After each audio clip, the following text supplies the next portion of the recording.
Oh, we're gonna go all the way around. This comely middle-aged woman is wandering about dreamily, absent-mindedly chewing on her thumbnail. Her eyes seem focused on nothing in particular. She is dressed in elegant yet disheveled finery, and her hair is slightly tousled. She takes her thumb from her mouth, smoothing back a strand of hair that had fallen in front of her eyes. Very well, ask what you wish. She sounds apathetic. Questions about this place. As you begin your question, you realize she's not looking at you, let alone paying attention. Very well. No, she's not even. Yeah. All right. Just regular sensates. Oops. I'm gone. This is a light blue stone. An unusual light blue stone.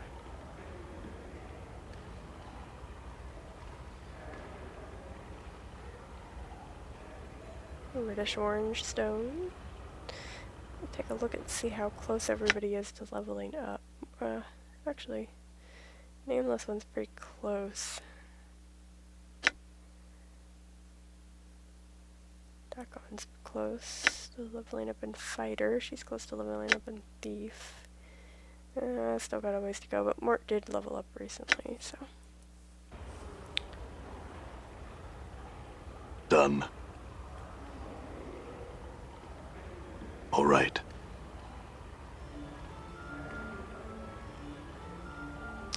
And a violet stone. Not really anything of interest in the public sensorium. All right. There's a bluish purple stone.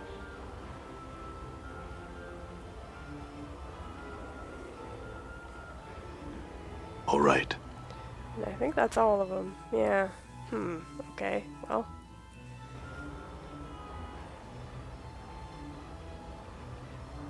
Sensei Guide. Done. One of them.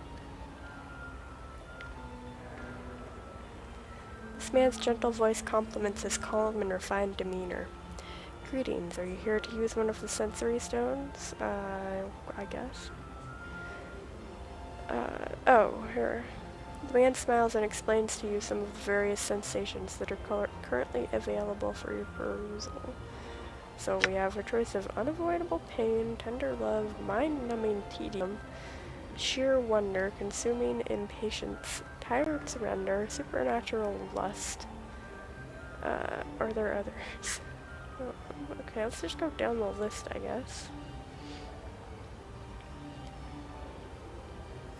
Good. The stone you shall want to use is in one of the smaller chambers, one room clockwise from the stairwell, as you shall. Oh, well. Done. Oh, that will change what it does. Oh, yeah, okay. Begin the sensation. The experience is short and violent, one struggling with another. Slightly stronger man on the edge of a blazing hot stream of molten lava, your weapon hand is slowly and inexorably forced ever closer to the magma. Beads of sweat evaporate the instant they appear. The hair on the back of your hand blackens and smolders above the awesome heat. Finally, your howls of suffering echoing from the canyon walls around you. Your hand in the axe it holds plunges into the lava and chars to ash in a few agonizing seconds. Do get experience for this. Feels as if you've gained something. Okay, so it does. Well, I wonder if we ask him about all these, we can just go to them. All right. In sequence without having to go back to him in between.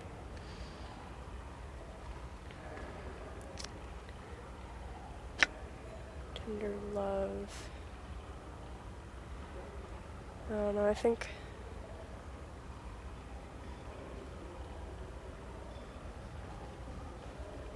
See if we can get two.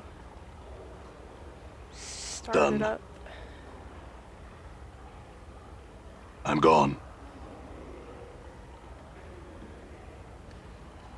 Oh no. so it's one at a time. That's kind of annoying. All right. Go back and forth. Okay, begin the sensation of mind-numbing tedium. The experience couldn't be more than a few minutes long, but hours seemed to pass. A long, boring lecture on the driest, dustiest hall in the University of Culm signal. You look about the vast hall, hoping to catch someone's eyes to pull a face at, but the other students are either asleep or staring listlessly into space. You drop your quill pen, pick it up, and drop again.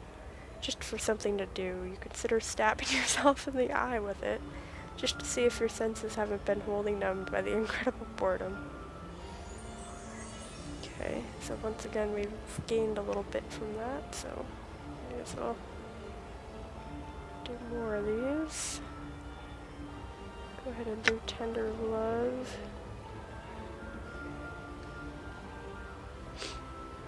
All right.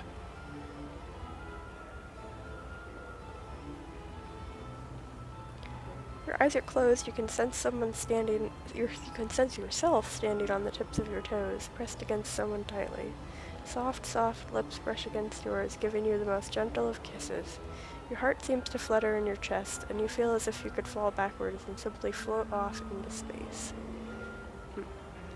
I kind of thought that tender love might be like I'm gone. mothering love, or like a, I don't know, how you would take care of like a young or something, but guess whatever. That sounded more like romantic love. I don't know. Still worth the experience anyway.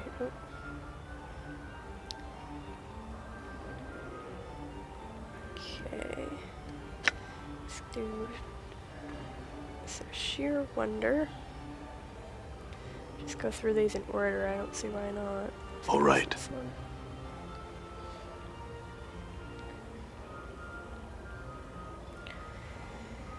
Hesitantly, you open your mouth and take a shallow breath, and water flows into your lungs like cool air.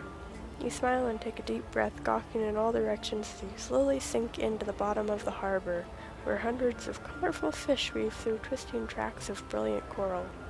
As your feet touch bottom, you peer up at the keel of your ship and laugh aloud with joy, a string of great bubbles shooting up towards the surface.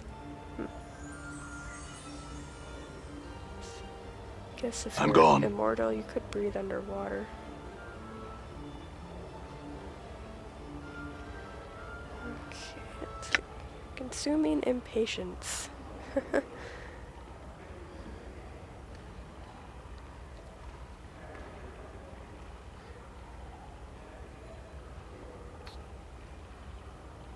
You stand debating with Omnas, the horribly slow, keeper of the Lion Key, as to whether or not your quest is important enough for him to relinquish the artifact into your care. The whole experience is an exercise in sheer torment. Each and every one of his words is followed by a significant pause. Each and every point he makes is reiterated time and again before he lets you speak. Present an argument, then wait, and wait, and wait while he makes his counterpoint.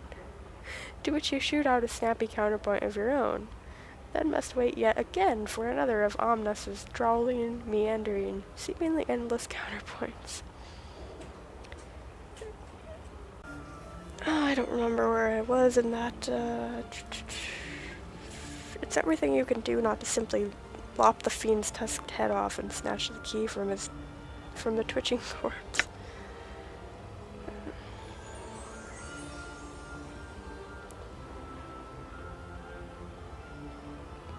Sounds like an experience when you're in a role-playing game trying to do some mundane quest. Takes forever. Actually reminds you quite a lot of this game. Tired Surrender. Although this game is pretty entertaining. All right. In many ways. Even the more mundane quests are pretty interesting. Shuddering, chattering, hoping beyond hope to be found, you curl yourself into... Can't even read anymore. You curl into yourself beneath a blanket of snow to save what little warmth you have. left. Fighting to keep your eyes open, to remain awake, you become aware that you can no longer feel your arms, your legs, the ice against your face. And tired, so tired, you at last resigned to the inevitable. You close your eyes, bidding sleep a bitter welcome, as the sense of loss forces a single tear, doomed to crystallize before it even reaches your cheek from your aching eyes. I think we've got 2 more.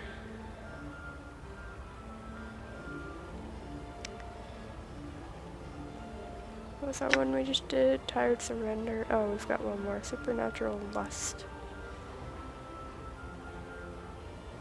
Sounds Done. interesting.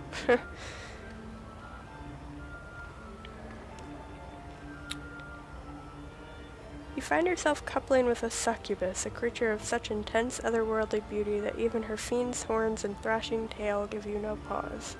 She gasps under you. You desire her so completely that the whole of your existence seems focused towards that single goal. As your life explodes from you in a starry burst, you hear the delighted laughter of the succubus as she drains you dry, leaving your body but a soulless husk. Ah, wonderful. So there's still a couple rooms. They're bigger. If there are more sensations, I think that's another option to ask.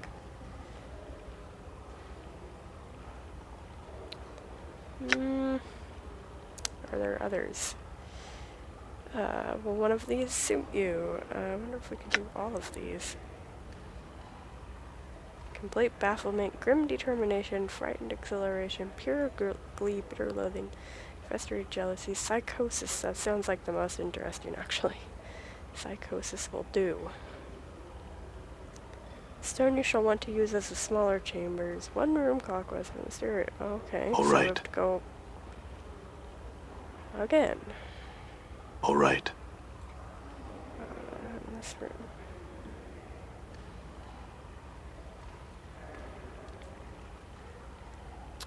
The experience is a strange one, very disturbing.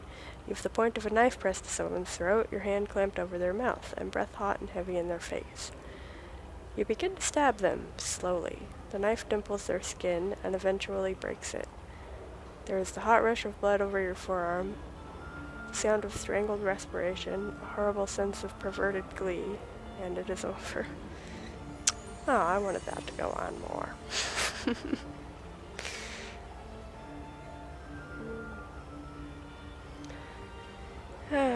Okay, well, I think the best ones were the private sensorium ones that actually had to do with the nameless ones, the story. Those were very moving. These are interesting, but they're not. Are there any more? Yeah. Horrible regret, shock, and a rise to seething vengefulness. Slowly dawning horror, lycanthropy, vastly important sequel, or indescribable. Shock and rise to seething vengefulness. I have a feeling, though, that they go around. Yeah, I think 6, 7. Festering jealousy. 2 rooms clockwise, yeah, so I'm not sure what those 3 rooms are for. All right.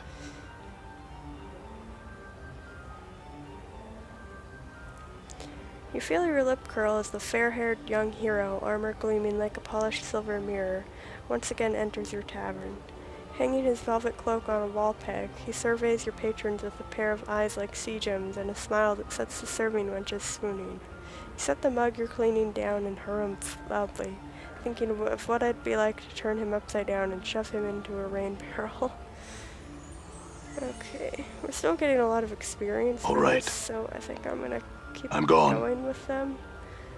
But there's a lot to read, so I am gonna take a break here. Actually, line up the next sensation. Let's see. So bitter loathing. I think that's in here. see, is it? Yeah. So I think this is where I'll pause it for a while, probably continue this a little bit later. So I hope you're enjoying the series, and see you next time on Let's Play Planescape Torment. Planescape Torment. Planescape Torment. Planescape Torment.